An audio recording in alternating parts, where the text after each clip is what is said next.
You grew up in the Vancouver area and from the age of about 10 lived in a small town by the sea. Just wondering, what was your life like then? Yeah. Your father was in the lumber trade and you worked with your father in the lumber trade. In the lumber trade. Yes, after school.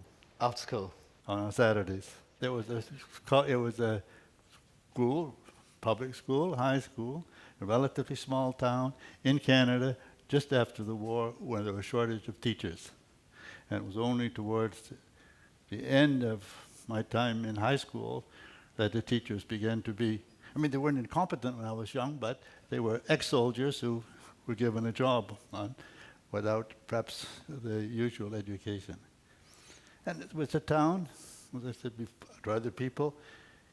It's rather hard to say this, but it's not quite fair to the town.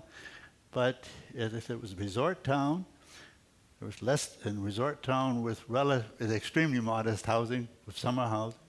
On the other hand, for those people who were moving westward from the east of Canada, who were coming in, few were coming in, say, from Europe, it was cheap housing.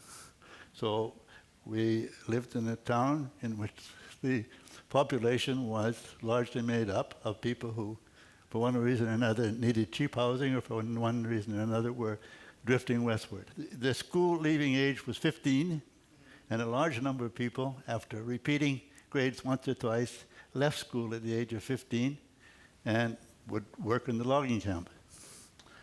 And this was a natural thing to do. So it was you had every reason to think that's what you might do, especially if you wanted to get away from home, for every reason, and see the world. And that's what I expected, more or less, when I was 13, 14. So why did you end up going to university to study maths and becoming a mathematician? Well, I was a little timid, first of all. I had skipped a grade earlier when I was in a Catholic school in New Westminster, which was a larger town.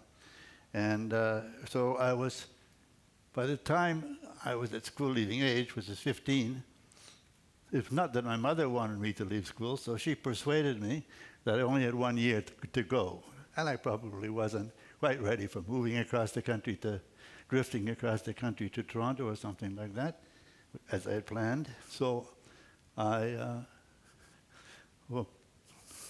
responded to my mother's wishes and encouragement. Now, when you're 15, that's a little bit different than being 12. You have different ambitions. You see different things. First of all, I met a young lady then who had a different vision of the world. I was probably influenced by her. You may interview her if you want. That's your wife? What? She became your wife? Yes. Right. And for complicated reasons, I also was introduced to someone who had books left over from a socialist period in the 30s, and some of them were books about science. And one of them was in particular a very popular book in the early post-war, in the pre-war period. It was about 38. I forget the name of the author, although it's about various famous scientists from the past. It was, some of these were Marx, which would be, so to speak, not considered tasteful today, but Marx and Darwin, and they were the preferred ones, but there was also Newton. And this was your first introduction to science? This was my first introduction to science, and it's a delightful book. It's easily available. So many copies were sold that you can now buy on the used book market, a copy for $2. So it's a nice book, and I think it's still readable. And that got you interested in science, but when did you realize that you had a real talent, a skill for mathematics, science and maths in particular, if that wasn't at school? I don't think I ever realized I had a real talent in mathematics. It's not like that. In other words, they did take IQ tests in the school. They didn't announce the results, but they took them. And so I have no idea what my IQ was. I suspect it was markedly larger than that of almost all the other students. Actually, we had this one influence. I said, of these books left over from the 30s. And the other thing was that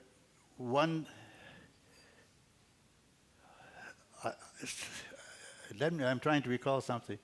We had an English teacher, and it was actually the really good English teacher, and we were introduced to a little bit of English literature. And he gave me a book to read, and I was to read on it, and not every student was giving a book to read. It was to give to,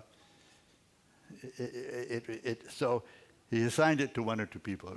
And the book I had was The Ordeal of Richard Feverel, which is a novel you have not read much, but it's a standard English novel, as you know. So, and I read that, but my report was very bad. And then I didn't understand the meaning of reading a novel, that's all. However, this teacher must have been aware of whatever score I was reaching on these tests, standard tests that they gave. And he took an hour of school time to speak to me in front of all the other students and say I should go to university. Wow, so it's because of this one teacher basically said, you are going to university. But as I said, I explained there were other influences, and probably, a natural, I may have had a natural penchant for these things, but he was the one one of the two people who encouraged you. Made it clear to me that this was a possibility. I had never thought of this possibility before that time. Interesting. So you went to the University of British Columbia. Yes. You studied mathematics, and was there a moment when you thought, I love this subject, this is what I want to do? I never felt like that. This is not the way you feel, right? So I went, and they give you tests, right, aptitude tests, and I didn't do badly, of course, with the aptitude test for literature, but mathematics was stronger, and so I went as a beginning student. You talked to an advisor who could advise you what courses to take and so on, and there were standard courses, and he said, what do you want to do when you finish? Well, I said, I want to be a mathematician. Oh, I said I want to be a physicist, that's right. See, other sciences, of course, are difficult. I don't think you can become, say, a biologist or a chemist unless you have some previous insight into what biology is or chemistry is. And it turns out, I think it's difficult if you don't have some previous conception of what it is to be a physicist. But with mathematics, it's not the case. It's just easy. So in any case, he said, if I was going to be a mathematician or a physicist, I would have to. Well, first, at the time, you have to learn several languages. You can't be a mathematician. This was 1953, unless you know German, French, Russian, maybe even Italian. So I took that seriously, and then I took the standard courses. So when you say you took that seriously, you taught yourself all those languages for the purposes of becoming a mathematician. Let's see. You pretend to teach yourself. You're living in a world in which no other language but English is spoken. You don't learn another language. You read a book about grammar or something and think that's it. So there's a wide difference between learning a language and working your way through a text. But I did take them seriously in the sense that, and I would say I had, at that university, I had 2 different years, one second year and one fourth year of instruction in Russian. And it was a very beautiful teacher, not a beautiful woman. Well, she was a pleasant enough young woman, but she just had a love of, she was a Russian, what does one want to say? She was a white Russian, namely she was escaping the revolution with her family, and she had a great love, especially of Russian music. And so for her, there was no difference between teaching the Russian language and teaching Russian opera. And so there were 2 delightful courses. And now, do you read Russian math texts and you understand them? Well, if you read Russian math texts, you notice today you're reading antique literature. It's much better to read Russian novels. Right. So you were studying mathematics. In general, what areas of mathematics were you drawn to? What did you start to begin to find interesting? I wanted to learn it all. Excuse me to say, if you want to be, I thought, and that's not so incorrect, that if you want to be a mathematician, you learn mathematics. Well, you also start to specialize. You went to Yale to do your. No, it never occurred to me. I insist a little. No, It please never do. occurred to me that I should specialize. It doesn't occur to me today. So do you think maybe that is a reason why you are well known, very famous, in fact, for joining kind of two areas of math, because you don't actually see them as maybe different areas. You see math as an entirety rather than as different separate areas. Well, I haven't taken a survey of my colleagues, but I would think that a large number of mathematicians share my view that mathematics is mathematics. One can, you can think of mathematics related to the computer and so on. They may think of that as something different, and it probably is something different. But I think a large number think mathematics is mathematics. There may be pressure from your dean or something to publish a lot, and then you focus. Right. But if you have any imagination, it's just one subject.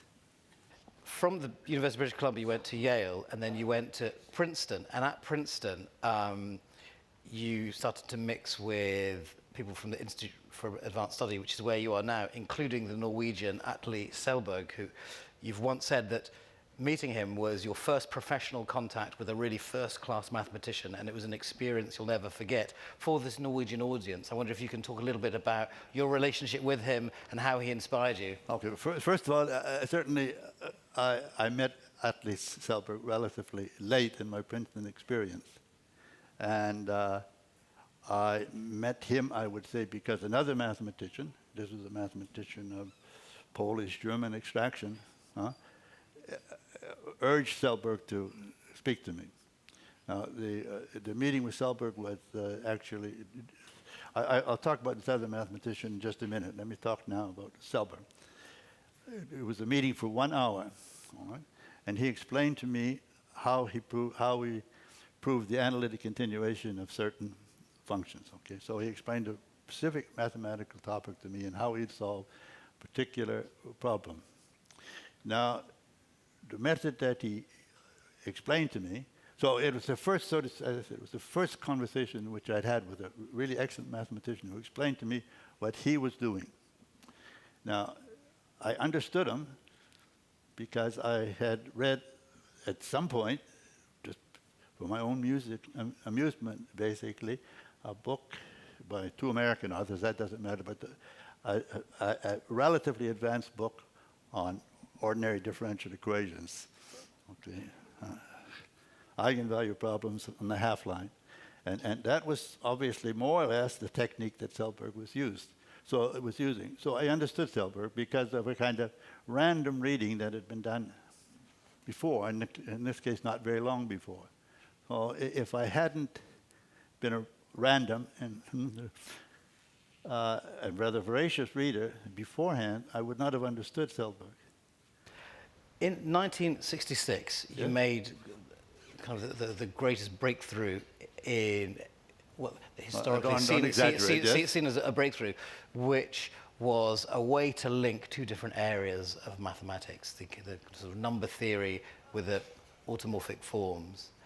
And I'm generalizing number theory and automorphic forms were linked long before I was looking at them. For a general audience, you can explain what the breakthrough was that you made, which is normally explained as linking these two areas. I don't know if I can explain it, but let me try to describe a certain situation. In other words, there was a history of mathematics beginning with Gauss and ending in the early 20th century. First of all, with there was a sequence of problems in number theory related to the number theory and those problems which Gauss had solved as almost the first step in his career. And people had worked in that area, and they developed it, and over a whole century, more than a century, and the latest advancements were made above all by a Japanese named Takagi, but there are many Germans. And in particular also a very famous name was Artin, would come from Germany to the US during the war, and who was at Princeton. Now, Artin, so there was what is called the Oh, that's appropriate to say. So the abelian case. The abelian case, you recognize the origin of the word abelian, Yes, from Abel, obviously. was regarded as solved. It was a problem that Kagi solved, but there was remaining more difficult problem of a non-abelian theory. And basically, so this was a problem that was high, that was very much at the front of Arton's questions, Arton's rather mathematical ambitions, and he had basically thrown in the towel. He said, it probably doesn't exist. We're ever going to learn anything more. Now, Arton had recently left Princeton to go back to Germany, and so he was no longer there, and so those people who had come to Princeton with the specific purpose of studying with him were disappointed. So there are a few of those around. I hadn't come to Princeton with that in mind. Now, at the same time, there was in Princeton another mathematician, I think I mentioned him earlier, but who is Polish Jewish extraction, but who had been educated in Germany. And he'd been associated in Germany, although this wasn't his own domain, with people who were particularly interested in these kind of questions. I think we're going to have to speed up because we've not got much left. We're going to have to speed up the explanation of what gets there. But this eventually gets you to the breakthrough where you make these conjectures. Yes. Essentially creating the case that Arton threw in the towel, that you managed to basically prove it for him. What I want to insist upon is the mathematician whom I just spoke, Bachner, who said to me one day in mid-August or late August that I was to teach a course on the material, the classical material which I've just explained. Right. And I said, well, I can't do that because I don't know anything about it and there's only a week left. And he said, no, you're going to do it. So I gave in. So because of him and because of his pressure, what I wanted to explain was to retrace our steps. As soon as I came to Princeton and talked about a certain topic, he said to me, you must do this and this and this. And I basically followed, well, I didn't follow all his suggestions, but I followed all of them. And so he was pushing me further over. And this led to you making a breakthrough, which is the Langlands conjectures, which has ultimately resulted in the Langlands program, which is a kind of collective mathematical project to prove your conjectures, which involves hundreds of mathematicians over the last 50-odd years. Paraphrasing very quickly, because we've only got a few minutes left. How do you feel about having given rise to such an incredible project that people say has changed the direction of mathematics? In 30 seconds. I don't pay much attention to those people. That's all I can say. Well, how do you look when you look back at the conjecture that you made, the beginnings of the conjectures that you made in the 1960s, and you see how the field has changed? What are your feelings about how mathematics has come since then and your influence within it? I know it's a big question, but we're running out of time. It's best not to think of such things. Huh?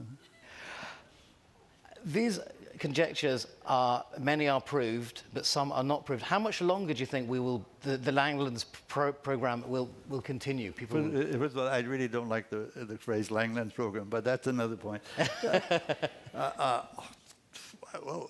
It will take a long.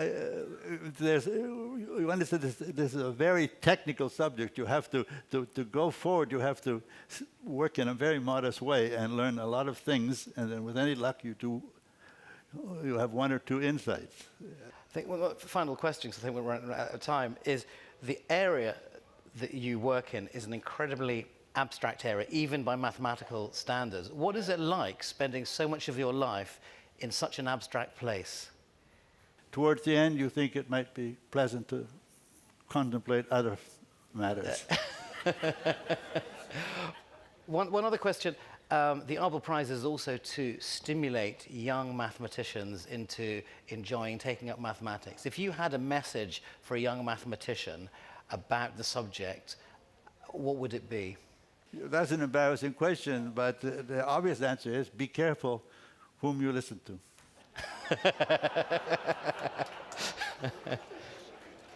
Explain. Well, I said Wagner put a certain pressure on me, and that was very valuable. I had a conversation with Selberg that was very valuable. But by and large, I did what I wanted to. And I think that's the best thing to do. Do what you want to do. But that's fantastic. I think we are out of time, so thank you very much for this very brief interview. I think it was really fascinating to hear from you. Thank you.